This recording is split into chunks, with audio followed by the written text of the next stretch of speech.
Hey friends, it's time to talk about my favorite subject, math.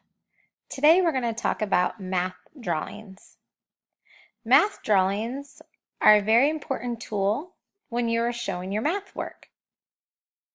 Math drawings need to be quick and simple. I love to use circles during my math drawings because circles are very easy for me to draw and I'm able to draw them quickly.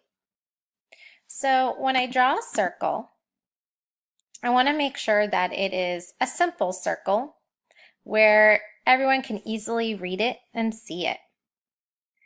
So if you look at my story problem, I have a number sentence here that has 2 plus 4. When I want to show this with a math drawing, I can start with my first part, 2. So I'm going to draw 2 circles. To show my second part, right here, 4, I could choose to draw more circles, but to make that part different, I can make sure that they are colored in.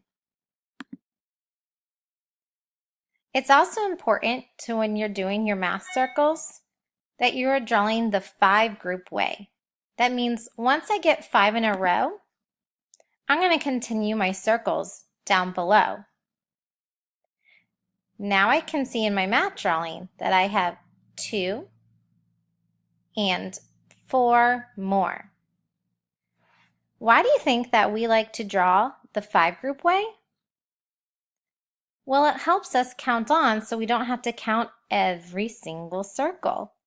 I see a row of 5 in the top. 5 and 1 more is 6. So when you work with your math drawings, you want to be able to see your parts stand out. You want to try math circles because they are simple, they are quick, and they are easy. You want to be precise and accurate. So make sure you're counting that you are really showing the correct number of circles for each part. If you're working with cubes and you want to show them in a math picture, like a math drawing, you can draw squares. But if squares are a little difficult for you to draw, then go back to circles.